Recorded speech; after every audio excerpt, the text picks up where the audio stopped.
Assalamualaikum. Туғандар амансыздар ба? Бізге 60-қа 1.20 болған апалкаларымыз келді.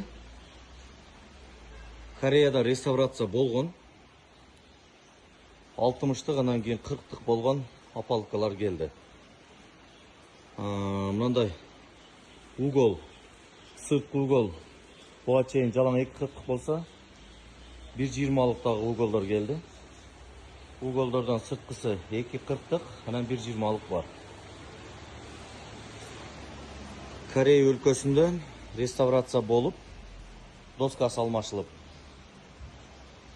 келген апалкалар сатылады. Биздин Дарек Ош шаары, Ақтілек кичи району. Шаблон, мык издесеңиздер, bizde бар. Келиңиздер, биз сиздер менен кызматташып иштешүүгө даярбыз.